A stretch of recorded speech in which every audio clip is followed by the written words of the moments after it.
माँ, अब मुझसे और सहा नहीं जाता। यहाँ हर दिन मुझे नीचा दिखाया जाता है। कल तो सासू माँ ने मुझे थप्पड़ तक मार दिया। राजेश ने भी मेरा साथ नहीं दिया।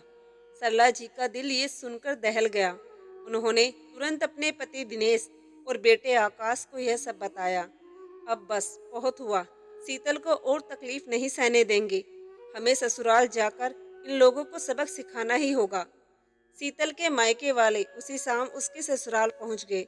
शीतल की सास और ननंद को जब लगा कि मामला गंभीर हो चुका है, तो दोनों डर गई। दरअसल शीतल एक साधारण लेकिन आत्मसम्मान से भरपूर लड़की। उसने अपने जीवन में हमेशा एक बात सीखी थी, इज्जत मांगने से नहीं, अपने व्यवहार से कमाई जाती है। शीतल पढ़ाई में अच्छी थी और घर के कामों में भी निपुण। उसके माता पिता सरला जी और दिनेश जी उसकी शादी को लेकर बड़े उत्साहित थे।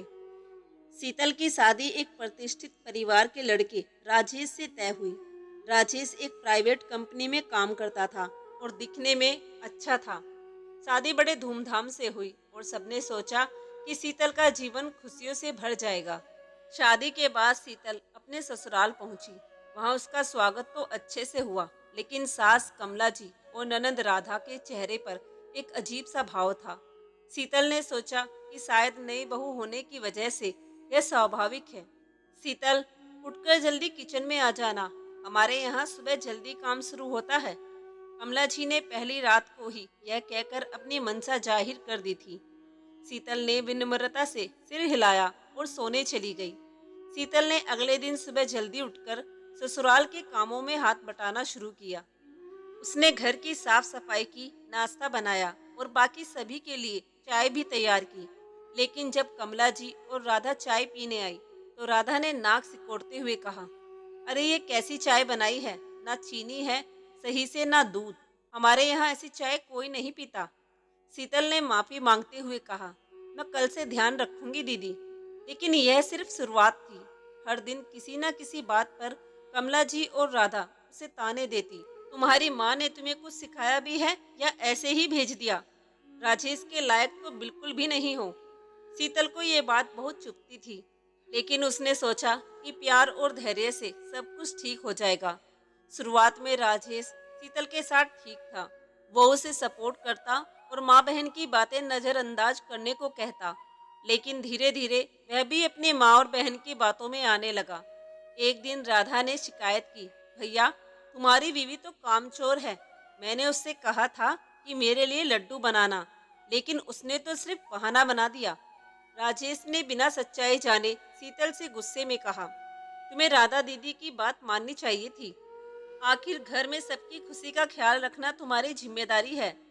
शीतल ने खुद को समझाया कि यह सब शादी का हिस्सा है और उसने इस बात को भी नज़रअंदाज कर दिया। एक दिन जब शीतल ने खाना बनाने में थोड़ी देर कर दी, तो कमला जी उस पर चिल्लाते हुए बोली, तुमने हमारे बेटे की जिंदगी बर्बाद कर दी। तुम्हें तो एक पल भी इस घर में नहीं रहना चाहिए। राधा ने भी आग में घी डालते हुए कहा, हाँ माँ, यह लड़की हमारे घर के संस्कारों के लायक नहीं है। बात इतनी बढ़ गई कि कमला जी ने गुस्से में शीतल को थप्पड़ मार दिया। शीतल की आंखों में आंसू आ गए, लेकिन उसने कुछ नहीं कहा। रात को जब उसने यह बात राजेश को बताई, तो उसने उल्टा शीतल को ही दोषी ठहरा दिया। तुम्हें माँ की बात माननी चाहिए। वो जो कहती है तुम्हारे भले के लिए कहती है। उस रात शीतल ने ठान लिया कि अब वह चुप नहीं रहेगी। शीतल ने अगले दिन सुबह ही अपनी माँ सरला को फोन किया। उसकी आवाज लड़खड़ा रही थी और आंखों से आंसू बह रहे थे। माँ, अब मुझसे और सहा नहीं जाता। यहाँ हर दिन मुझे नीचा दिखाया जाता है। कल तो सासू माँ ने मुझे थप्पड़ तक मार दिया। राजेश ने भी मेरा साथ नहीं दिया। सरला का दिल ये सुनकर दहल गया। उन्होंने तुरंत अपने पति दिनेश और बेटे आकाश को यह सब बताया। दिनेश जी, जो स्वभाव से शांत और सुलझे हुए थे, लेकिन अपनी बेटी के लिए हमेशा सख्त कदम उठाने वाले इंसान थे, बोले, अब बस, शीतल को और तकलीफ नहीं सहने देंगे। हमें उसके ससुराल जाकर इन लोगों को सबक सिखाना ही होगा। आकाश, जो हमेशा अपनी बहन के साथ खड़ा रहता था, बोला, पापा, मुझे साथ चलने दीजिए। अगर उन्होंने शीतल पर और अत्याचार किया, तो मैं उन्हें अच्छी तरह सबक सिखाऊंगा। ससुराल में सामना शीतल के मायके वाले उसी शाम उसके ससुराल पहुंच गए। जैसे ही वे दरवाजे पर पहुंचे तो कमला जी ने उनकी तरफ देखा और बिना नमस्ते किए ही कहा, आइए आइए, आपकी बेटी ने जरूर कोई शिकायत की होगी, तभी आप यहाँ आए हैं। दिनेश जी ने गुस्से को काबू में रखते हुए कहा, हाँ, शिकायत की है और करना भी चाहिए। आखिर आप लोग उसकी जिंदगी नर्क क्यों बना रहे हैं? कमला जी ने जवाब दिया, अरे नर्क कहाँ बनाया है, बस इसे हमारे घर के संस्कारों के हिसाब से ढलने में दिक्कत हो रही है और फिर बहू को तो थोड़ा सहना ही पड़ता है। ये तो हर घर की बात है। इस पर सरला जी बोली, हर घर में ऐसा नहीं होता। हर बेटी को प्रताड़ित करना कोई परंपरा नहीं है। हमारी बेटी को थप्पड़ मारने का आपको क्या हक था? कमला जी और राधा ने बहस शुरू कर दी, लेकिन आकाश ने बीच में बोलते हुए कहा, बस बहुत हुआ, अब हम पुलिस में शिकायत दर्ज कराएंगे, फिर देखेंगे कि आपका यह संस्कार कोर्ट में कैसे टिकता है। राजेश, जो अब तक चुपचाप खड़ा सब सुन रहा था, बोला, पापा, माँ जो भी करती है मेरे भले के लिए करती है। आप लोग इसे बढ़ा चढ़ाकर क्यों दिखा रहे हैं? दिनेश जी ने गुस्से से कहा, राजेश, क्या अपनी बीवी पर हाथ उठाना भी भले के लिए होता है? तुम मर्द हो और तुम्हारी जिम्मेदारी थी अपनी पत्नी की सुरक्षा करना, ना कि अपनी माँ बहन की गलतियों को ढकना। राजेश की आंखें शर्म से झुक गई।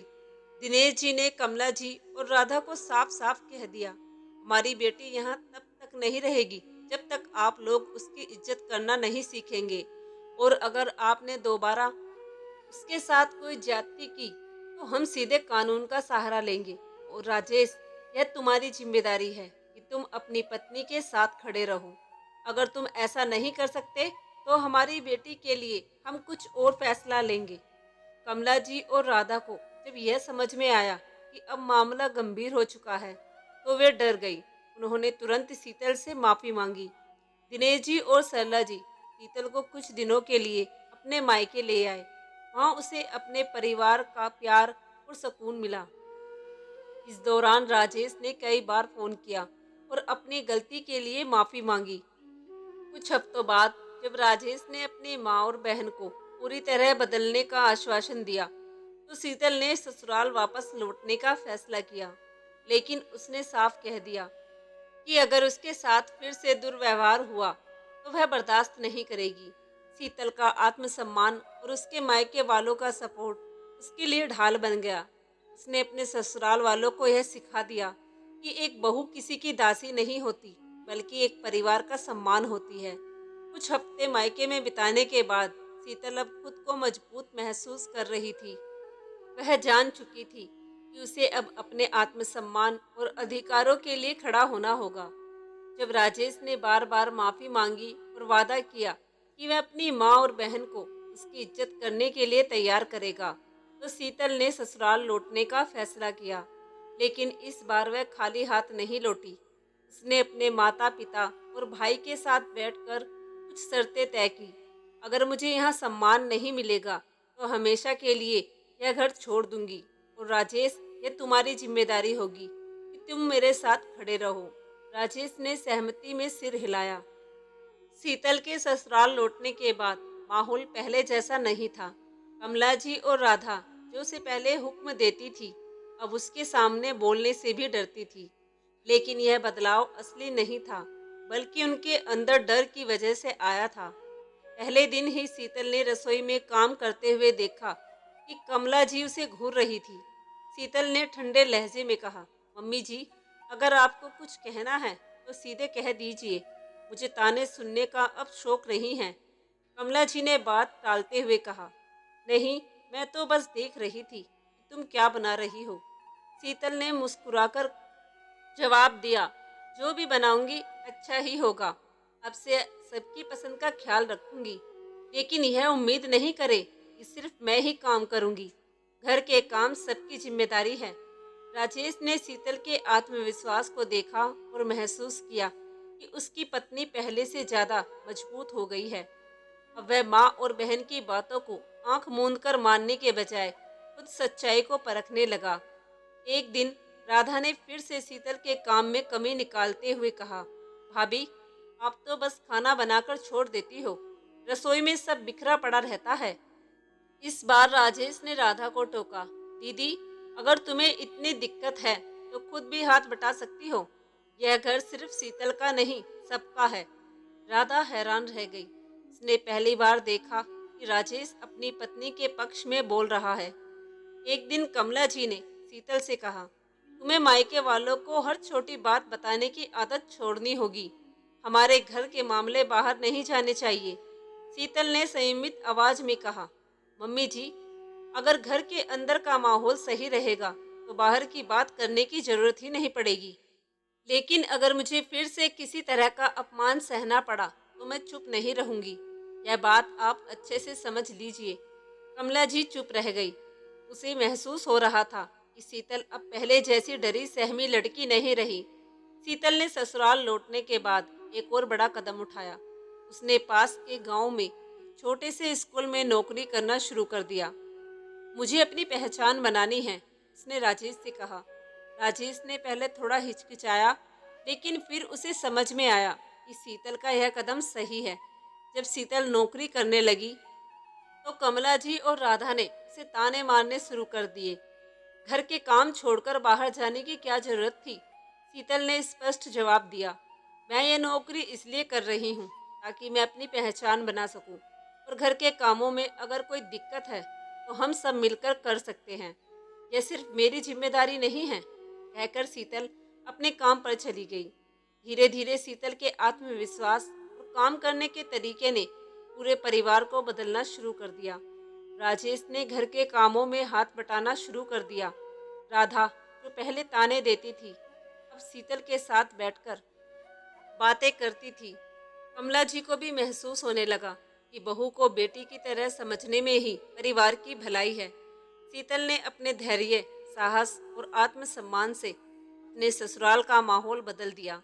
उसने अपने मायके वालों के समर्थन और अपनी दृढ़ इच्छा शक्ति के दम पर दिखा दिया कि एक बहू भी परिवार का उतना ही अहम हिस्सा है जितना कोई और। तो दोस्तों, यह कहानी सिखाती है कि अत्याचार के खिलाफ आवाज उठाना जरूरी है। जब परिवार साथ खड़ा हो तो हर मुश्किल आसान हो जाती है। तो दोस्तों, ये कहानी आप लोगों को कैसी लगी? कमेंट में लिखकर जरूर बताना। और अगर कहानी पसंद आई हो तो प्लीज़ लाइक करें, दोस्तों के साथ शेयर करें और हमारे चैनल को सब्सक्राइब करना ना भूलें। धन्यवाद।